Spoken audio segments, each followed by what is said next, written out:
Hoy estamos culminando esta serie, Raíces Profundas, una fe firme. Y tiene que ver muchísimo con lo que es las convicciones que nosotros desarrollamos en nuestras vidas. Convicciones que nacen de dos vertientes muy importantes, muy urgentes, que deben desarrollarse a lo largo de nuestra existencia. Cuando era niña, esta niña, dentro de los temores que implican una niñez, eran unos eucaliptos que rodeaban la casa. Cada vez que ella iba a acostarse y el viento soplaba y movía los eucaliptos, ella se acostaba con cierta zozobra, con cierto temor en su corazón. Surgían algunas preguntas que venían a su cabeza constantemente. ¿Se caerá uno de estos árboles sobre la casa? Y si se cayere sobre la casa, ¿qué causará sobre nuestras vidas? ¿Nos moriremos?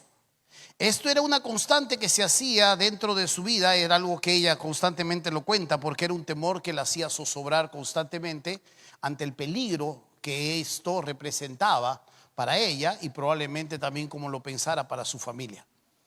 Pero ignoraba en el fondo ella uno de los principios básicos dentro de lo que es la naturaleza. Estos eucaliptos podían resistir los embates de la naturaleza, podían resistir los vientos, podían resistir las lluvias, porque tenían raíces profundas donde estar bien arraigadas. Y esto permitía que pudiesen aguantar los diferentes embates, y aunque ella lo ignoraba, esto era una realidad que constantemente le acompañaba. De la misma manera, cuando nosotros miramos nuestras vidas, el Hijo de Dios constantemente va a sufrir diferentes embates. Algunas veces van a salir desde dentro de nuestro propio corazón.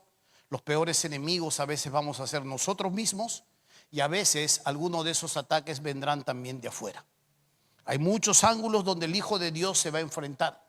Muchos ángulos donde el Hijo de Dios constantemente estará batallando y va a necesitar raíces profundas para que su fe sea firme, para que sus convicciones no lo lleven más bien a abandonar la carrera, o no lo lleven a abandonar una batalla que ya está ganada, sino más bien para que lo afiancen y pueda levantarse y pueda seguir, o pueda resistir, o pueda esquivar, o pueda de alguna u otra forma avanzar.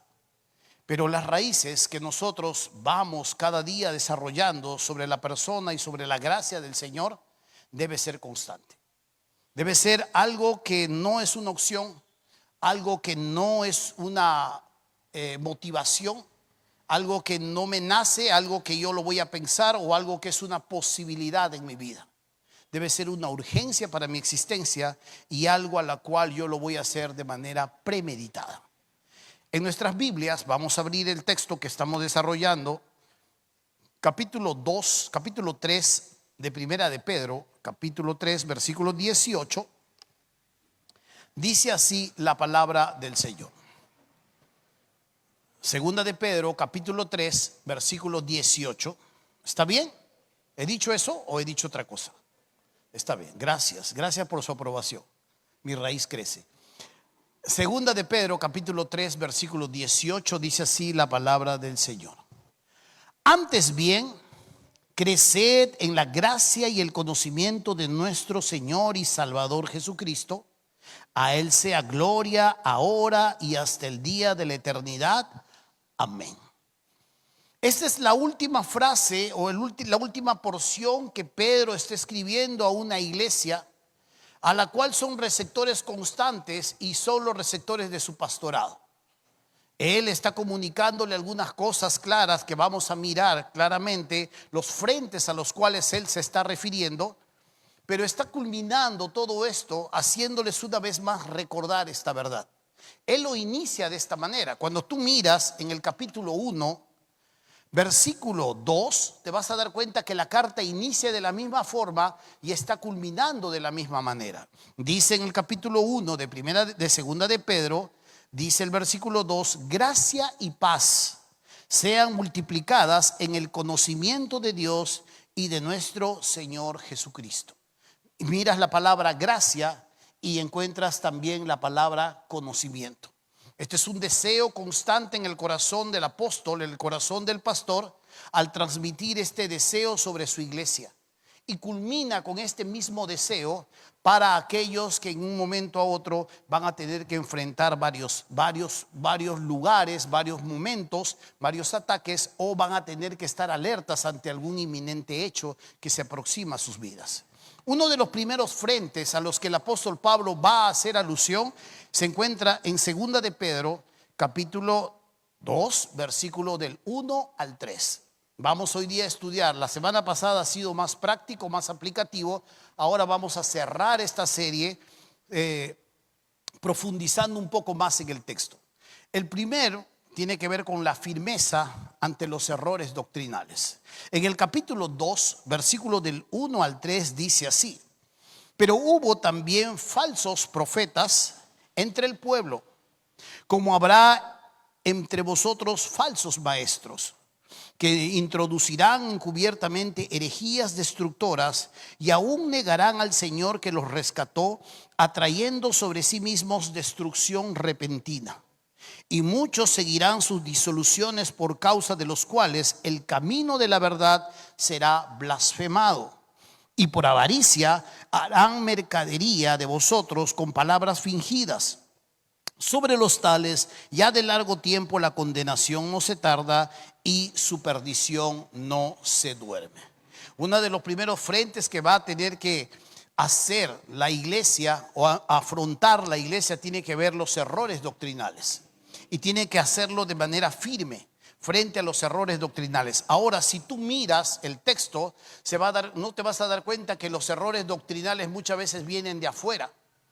Pedro hace alusión que así como hubo entre el pueblo, está hablando del pueblo de Israel, así también habrá entre vosotros. Y eso implica la iglesia. Está hablando en este momento en la iglesia. El versículo 1 nos habla acerca de esta verdad: falsos maestros, como habrá entre vosotros falsos maestros que introducirán encubiertamente herejías destructoras. ¿Cuál es la finalidad de estas herejías, de estas blasfemias, de estos errores en cuanto a Dios y su voluntad? Simple y llanamente la avaricia. Versículo 3 nos dice: y por avaricia harán mercancía de vosotros.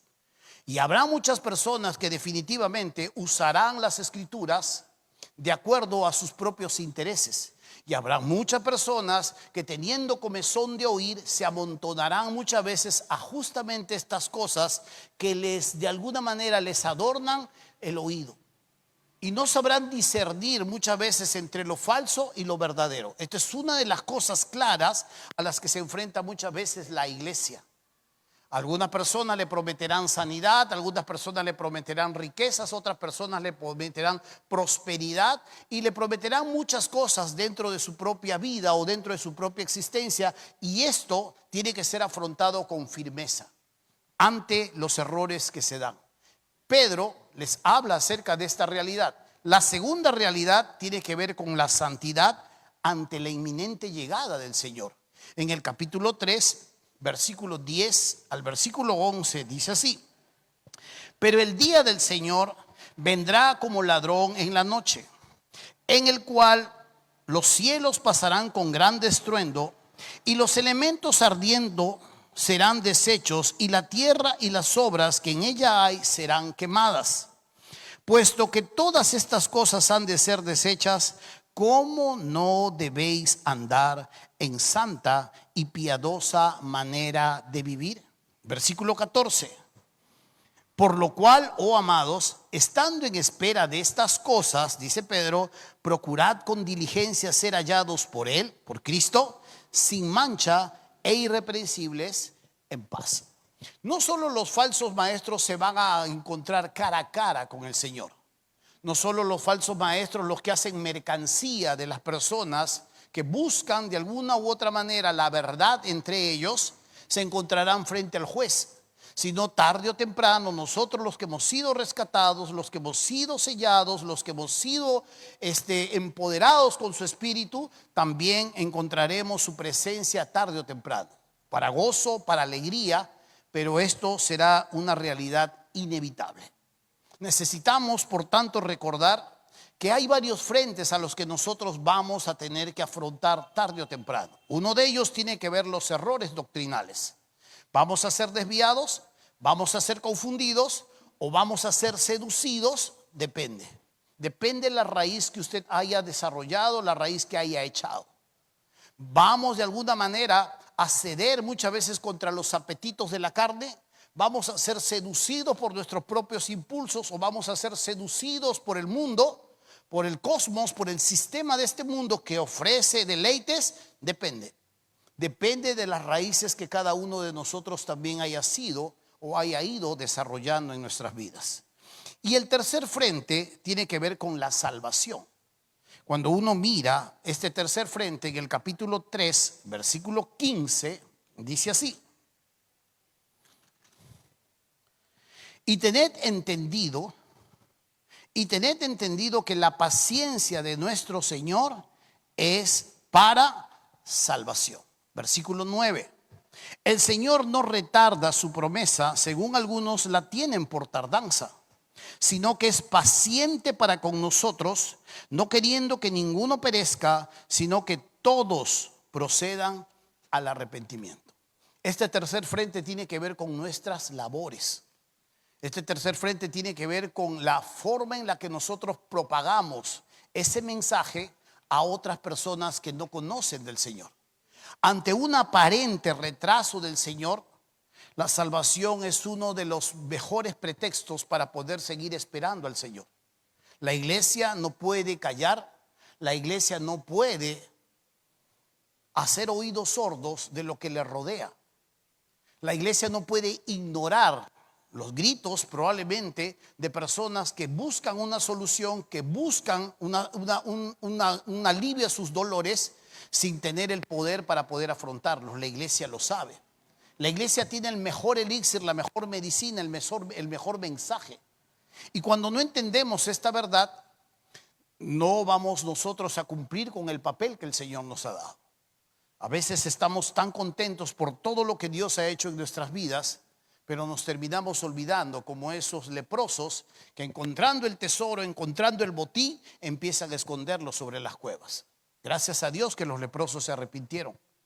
Pero esto también tiene que ser una constante en nuestras vidas. Por tanto, hay tres frentes que el apóstol está llamando a la iglesia: firmeza ante los errores doctrinales, ante las falsas enseñanzas; santidad ante la inminente llegada del Señor; y salvación ante el aparente retraso de la llegada de Cristo. Necesitamos seguir anunciando. Si Cristo se retrasa y si Cristo no llega, es porque quiere que todos procedan al arrepentimiento, que todos también puedan tener la oportunidad de escuchar el evangelio de salvación. Amén.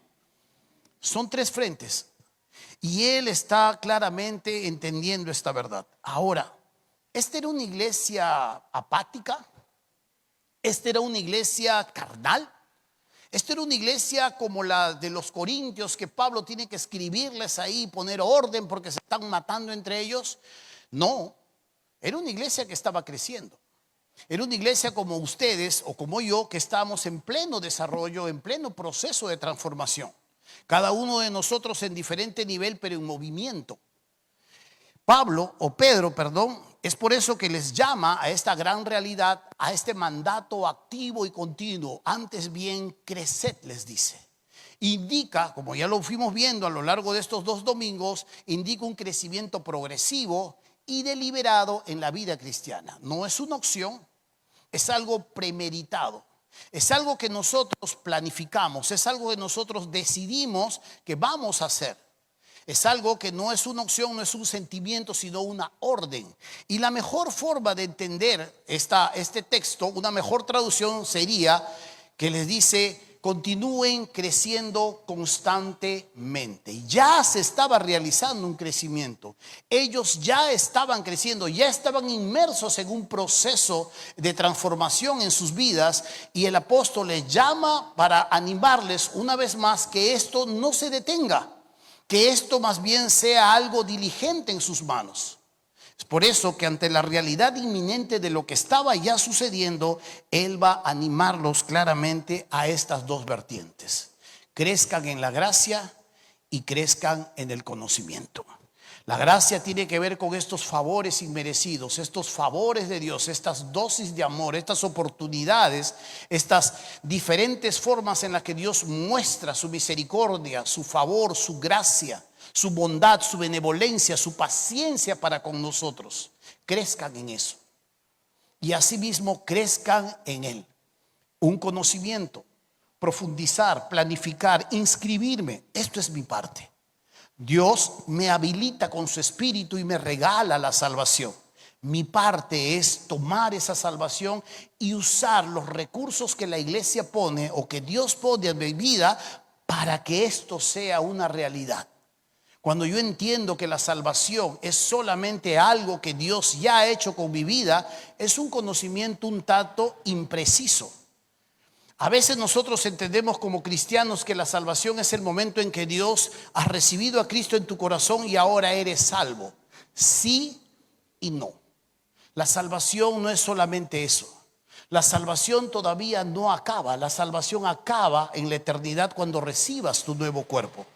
Lo que sucede en el momento en que tú entregas tu corazón, tu vida, declaras tu culpabilidad y aceptas a Jesús, se llama regeneración.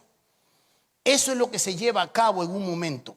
Dios regenera, te da vida, insufla su espíritu, instala su espíritu en tu vida y su espíritu vivifica tu espíritu que está muerto, que no lo puede entender, que levanta otro tipo de dioses, que adora peces, adora madera, adora cerro, adora el dinero, adora el sexo, cualquier otro dios, porque tu espíritu está atrofiado, está muerto. Su espíritu viene y te habilita, te abre los ojos. Eso se llama regeneración.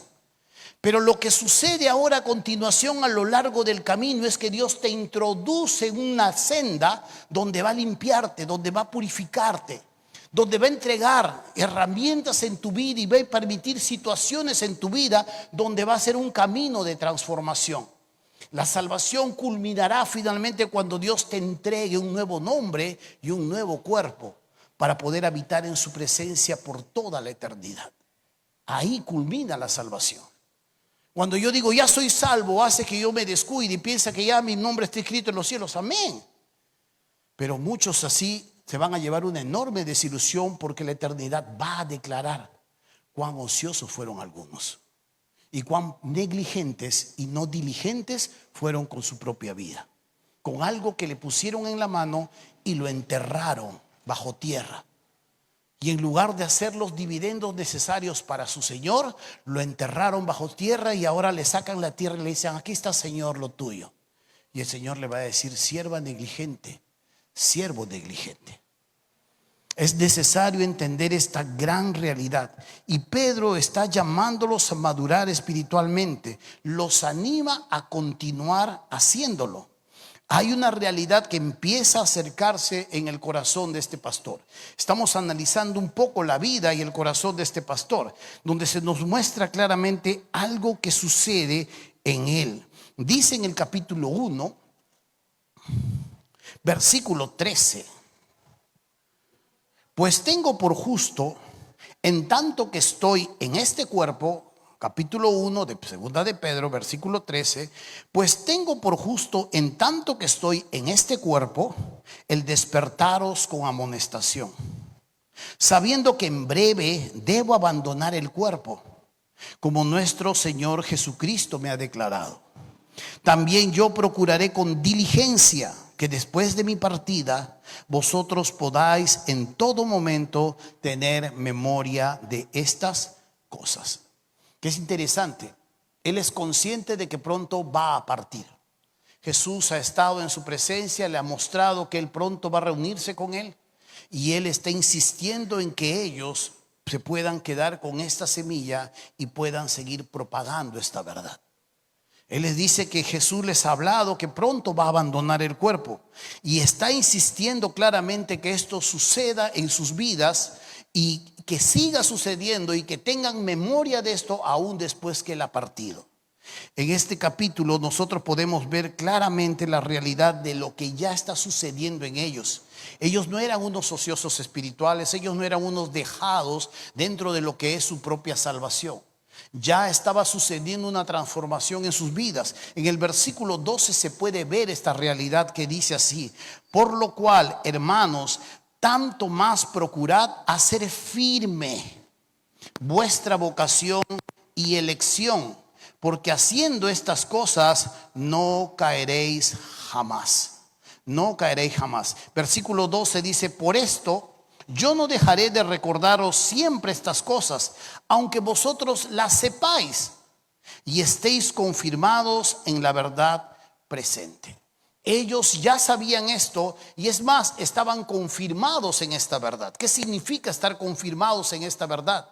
En que cuando Dios trae a nosotros una enseñanza, también nos viene a visitar con la evaluación de esa enseñanza. A veces nosotros pensamos que la enseñanza que se nos da es para saber, pero no necesariamente esto es algo completo.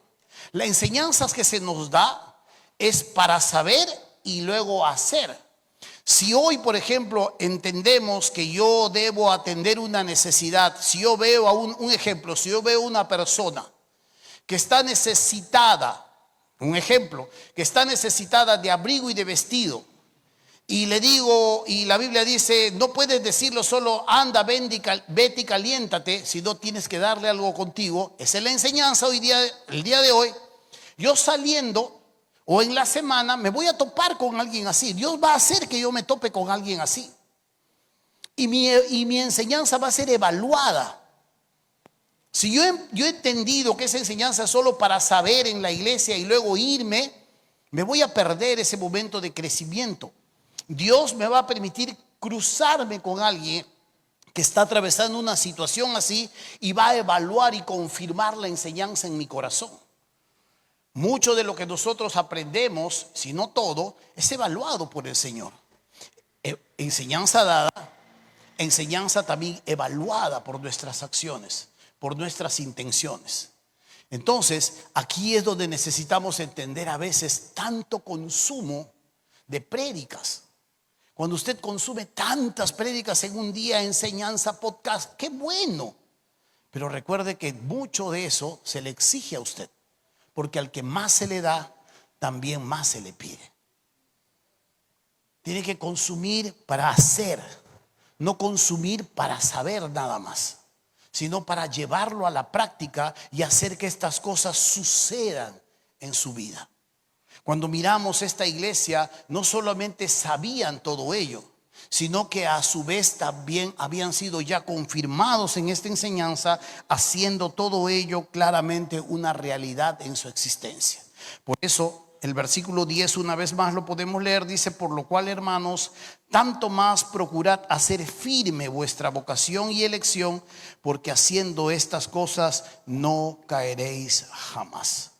¿Sabe? Esta es la realidad.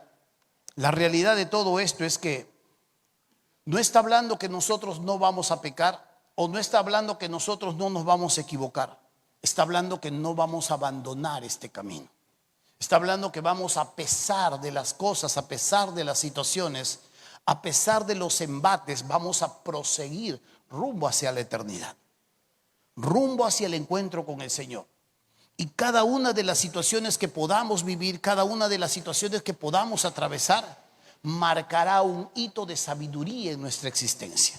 No es para deprimirse, no es para abandonar, es para entender claramente que parte de ese aprendizaje será pues evaluado, y parte de eso será parte de nuestro propio desarrollo. ¿Sabe? Dios obró con gracia al salvarnos, y esto es una gran realidad para nuestras vidas. Se nos ha dado este conocimiento, se nos ha dado esta verdad en nuestras vidas, y es aquí donde necesitamos entender claramente que necesitamos ser responsables de todo ello. Por eso, que este llamado que Dios hace a nuestras vidas no es una opción, no es a crecer solamente en algo, no es para saber solamente, sino para poder entender claramente que esto es una orden y que yo debo hacer diligentemente algunos ajustes en mi vida. Debo interesarme en tomar algunas herramientas. En esta iglesia hay herramientas para todos, desde los niños pasando por los hombres o mujeres que no están con sus esposos, hasta los esposos, hasta los jóvenes, los adolescentes, los universitarios, los adultos mayores. Hay herramientas para todos. Hay herramientas teológicas como hay herramientas para destrezas ministeriales. Y no hay ni una excusa para que usted pueda mirar ante sus ojos pasar todo eso, y herramientas que se han dado de forma gratuita para que usted pueda ser lo suficientemente diligente y usarlas para su proceso de transformación. Aquí es donde necesitamos entender por eso esta gran verdad. Capítulo 1, versículo 5 en adelante dice así: vosotros también, dice, poniendo toda diligencia. ¿Qué es diligencia, hermano?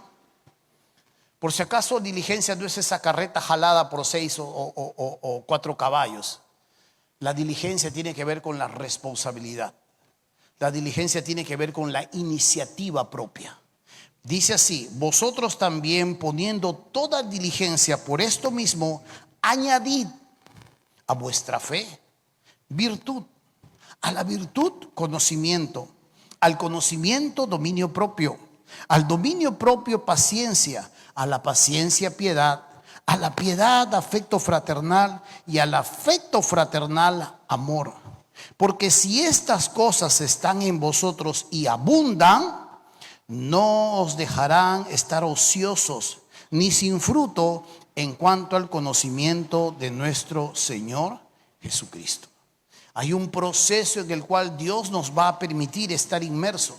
Y este proceso en el cual Dios nos va a permitir sanar, avanzar, crecer, es un proceso a lo largo de toda nuestra vida. Y esto es algo que es una iniciativa de nosotros. Y aquí es donde el texto nos habla de que tenemos que poner toda diligencia. Lo contrario a ello es ser negligente, dejar pasar las oportunidades, dejar pasar las herramientas y pensar que esto probablemente no tiene nada que ver conmigo. Muy bien, cada uno elige, cada uno toma o cada uno también desecha. Pero tienes que entender que esto es algo que Pedro está hablando a su iglesia, una iglesia que está creciendo, una iglesia que está avanzando, y esto también incumbe a la iglesia actual y una iglesia que constantemente está haciendo crecimiento y está haciendo y avanza en su propia vida, como la de nosotros. Esto no es una iglesia ociosa, esto es una iglesia que produce, es una iglesia que crece. Hemos entrado en un mes de aniversario. Estamos en abril, que es el mes de aniversario de la iglesia. Pronto entraremos a una nueva serie, pronto celebraremos algo muy hermoso en el seminario, donde estaremos los 3 cultos juntos. Estaremos gozándonos delante del Señor por todas las cosas que el Señor ha hecho con nosotros. Y nos gozamos por todo eso. Dios ha ido trayendo personas maravillosas. Dios ha puesto aquí un nido, un núcleo que ayudó a la iglesia a crecer, a avanzar en su debido momento. Y Dios ha ido añadiendo nuevos siervos y nuevas siervas. Y Dios sigue equipando a la iglesia constantemente con nuevos elementos. Cada uno de nosotros somos parte vital. Y cada uno de nosotros tenemos la herramienta necesaria que Dios ha dado a esta iglesia para llevarla a seguir avanzando. Ninguno está aquí de adorno y ninguno aquí está de relleno. Tienes que descubrir tu capacidad, tienes que descubrir lo que Dios ha puesto en tus manos, perfeccionar todo esto en el crecimiento, en el conocimiento y ser diligente en esto. Esto nos va a llevar cada vez más a disfrutar no solo al Señor, sino el disfrutar aún a las personas que nos rodean. ¿Sabe? Cuando vamos creciendo cada día, nos vamos ocupando constantemente en esta salvación que el Señor nos ha dado. Este era un lenguaje constante en Pedro, este era un lenguaje constante en Juan, este era un lenguaje constante en Pablo.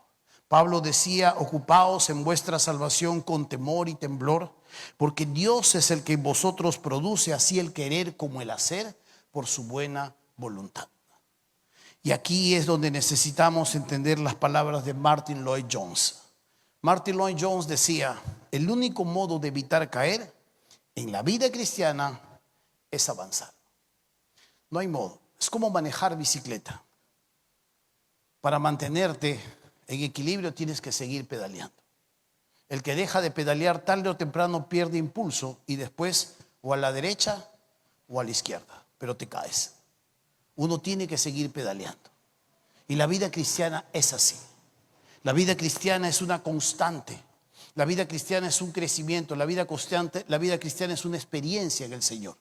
Y hay dos vertientes muy claras en las que debemos crecer: su gracia, sus favores, sus bondades, sus misericordias, pero también el conocimiento de quién es Él, el Señor, el Rey del universo, el Eterno.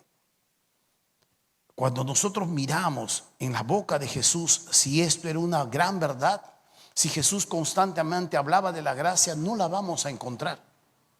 Nunca vamos a encontrar la palabra gracia ahí hablando de parte de Jesús en sus mensajes. ¿Por qué? Porque como dice la canción de Jesús Adrián Romero, sobre él se derramó la gracia. Es el más hermoso entre los hijos de los hombres. La gracia personificada estaba caminando entre los hombres. Pero cuando escuchabas sus parábolas te vas a dar cuenta que constantemente todo era gracia. Es como el hijo pródigo que toma la herencia de su padre, desea la muerte de su padre, toma la herencia, se manda a mudar lejos, gasta el dinero perdidamente en prostitutas, gasta el dinero en trago, gasta el dinero en perdición, y luego cuando no tiene ya nada que hacer, ya no tiene ni dónde comer, vuelve en sí y retorna a su casa. Viene con un mensaje para decirle a su padre que ha pecado, que lo haga como uno de los jornaleros, pero su padre ni siquiera le deja hablar. Lo abraza, lo besa, lo viste de nuevo y lo incorpora una vez más a la casa, sin hacerle ningún reclamo, sin decirle: ya ves, te lo dije, ya ves, te lo advertí. Su padre lo llena de besos y de caricias y lo incorpora una vez más a los privilegios de la casa. Eso es gracia. Cuando tú miras tal vez la parábola de los que van a sembrar la tierra, contrata a los jornaleros a las 8, a las 9, a las 10, y a la última hora, 4 o 5 de la tarde, contrata a los jornaleros, y cuando les va a pagar, a todos les paga un denario. Y los que han trabajado todo el día desde la mañana miran que al que han trabajado 1 hora le están dando la misma moneda, el mismo monto, del mismo sacrificio, y le reclaman al dueño de la casa y le dicen: ¿cómo? Si nosotros hemos aguantado el sol todo el día, el calor y el trabajo, y tú les pagas igual que a nosotros. Y él les dice: ¿acaso yo no convení con ustedes por un precio? ¿Acaso no me es lícito hacer con lo mío lo que yo quiero? Esto es gracia. Yo lo otorgo libremente, no por esfuerzo, no por antigüedad. Se lo doy a todos en mi propia elección. O cuando tú miras la parábola de la fiesta de bodas, cuando te das cuenta que llama a todos los invitados, y los invitados tienen pretextos: he comprado yuntas de bueyes, voy a ir a probarlo, me he casado, voy a tener que irme a mi luna de miel, y tienen pretextos para no ir. Y el Señor le dice a sus siervos: vayan por los caminos, vayan por los vallados, vayan por los cerros, llamen a los borrachos, llamen a los mudos, llamen a los leprosos, llamen a los enfermos, llamen a los cojos, a las prostitutas, llámenlos, le dice, que vengan a mi cena. Y cuando sus jornaleros regresan, le dice: Señor, hay lugar, manda a llamar a más. Eso es gracia. Ninguno de estos se lo merecía. Estos eran los desposeídos de la tierra. Estas eran las personas que nadie quería juntarse con ellos, y Dios los llama en su soberanía. Llena su casa, llena su banquete con justamente gente que nadie desearía sentarse con ellos. Gracia. Ninguno tenía mérito propio. Y tú vas a mirar varias enseñanzas acerca de ello, y se nos llama a imitar esta gracia. Como este deudor que tenía una deuda impagable, y cuando su amo lo llama a cuadrar cuentas, él no puede pagarle la deuda a su amo, y agarra y le pide clemencia y le pide misericordia para que por favor le perdone la deuda, aunque sea yo te la voy a pagar, le dice, de a pocos. Y su amo, movido a misericordia, le perdona toda la deuda y lo suelta. Y yéndose por la calle, este hombre encuentra a alguien que le debía menos, ni siquiera se acercaba a la cantidad que él debía y que le habían perdonado. Y lo agarra por el cuello y lo sacude y le pide que le pague. Y el otro le pide paciencia: déjame un poco de tiempo para poderte. Nada. Lo agarra del cuello y lo mete a la cárcel. Y cuando su amo se entera, le dice: ¿acaso tú no debías hacer lo mismo que yo hice contigo? No te perdoné aquella deuda tan grande, ¿tú no debías hacer lo mismo con la otra persona? Esa es gracia. A veces nos olvidamos de lo que hemos recibido de parte del Señor y le pisamos la cabeza al que ha caído. A veces este no es un nido de gracia, sino a veces es un nido de víboras venenosas que contamina, que señala, que mira al que ha caído y que está constantemente hablando a sus espaldas. Eso no es gracia. Dios nos llama a crecer. Dios nos llama a avanzar en ese amor. Y de la misma manera como Él constantemente nos perdona, nos limpia, nos restaura y nos habilita una vez más a la vida, es la misma manera en la que nosotros tenemos que actuar con aquellos que probablemente caen, o con aquellos que probablemente retroceden, o con aquellos que probablemente le dan la espalda al Señor. La batalla está ganada. Aunque esto no significa que esta iglesia se vuelve liberal o que esta iglesia se hace los locos con el pecado y que acá no sucede nada. No me vaya a malentender. Pero necesitamos entender constantemente que esta iglesia tiene que ser un nido de gracia, que debe extender la suficiente oportunidad sobre las personas antes tal vez de ejecutar una sentencia o de emitir un veredicto en cuanto a algo que tenga que suceder. Pero tiene que estar rodeada la persona de toda la oportunidad necesaria antes de tomar una decisión.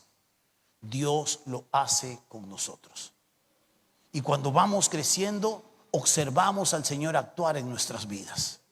Dios nos permite disfrutarlo. Dios nos da la salida cuando estamos a punto de cometer algo.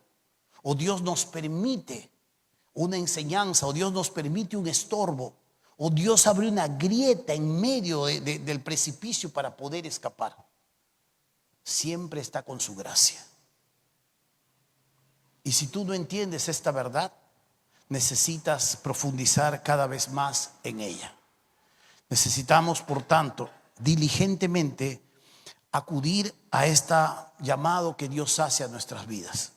Este verbo que se hizo carne, que habitó entre nosotros y que los apóstoles nos dejan los vestigios en su palabra, que vieron a Él lleno de gracia y lleno de verdad. Y esta es la gran realidad de nuestras vidas. Aquí empieza la vida eterna. Y esto es lo que Jesús le dice a su Padre. Esta es la vida eterna, Padre, que te conozcan a ti, que adquieran conocimiento de ti, el único Dios, y de Jesucristo a quien tú has enviado. Aquí empezamos. Y este es el momento en el que nosotros vamos hacia la eternidad, adquiriendo las destrezas, adquiriendo el conocimiento, adquiriendo lo necesario para que podamos ir avanzando, ir creciendo, ir forjando ese hombre interior cada día. Ya estamos en pleno proceso de crecimiento y se nos invita a ser diligentes, no negligentes, en dos frentes muy claves: la gracia, los favores del Señor, sus misericordias, sus bondades, su paciencia, pero también el conocimiento de su persona. ¿Quién es Él? ¿Quién es este? Él está muy interesado en que nosotros sepamos exactamente quién es. ¿Quién dicen los hombres que soy yo? Muy bien. ¿Quién dicen ustedes que soy yo? ¿Solo un crucificado? ¿Solo un salvador? ¿O tu conocimiento ha crecido más profundamente de tal manera que solo no lo ves de manera tan superficial, sino de manera profunda? ¿Quién es Él para ti? ¿Y qué es lo que Él hace contigo diariamente? Si esta es una realidad en tu vida, te va a ayudar a tener firmeza frente al error. Si esta es una realidad en tu vida, te va a ayudar a desarrollar santidad ante la inminente llegada. Y si esta es una realidad en tu vida, te va a permitir alcanzar a otros ante su aparente retraso. Pero necesitamos constantemente recibir esa invitación y acudir a ello. No es una opción, no es crecer en una denominación, no es crecer en una experiencia, no es crecer en una corriente filosófica, es crecer en la gracia y en el conocimiento de una persona. Y esta persona es nuestro Salvador y nuestro Señor, Jesucristo. Amén. Que el Señor nos dé la suficiente profundidad en nuestras raíces, que nos permita seguir ahondando y nos permita las múltiples oportunidades para que aún dentro de estas estructuras o fuera de las estructuras podamos seguir creciendo en gracia y en conocimiento. Oremos. Padre, gracias.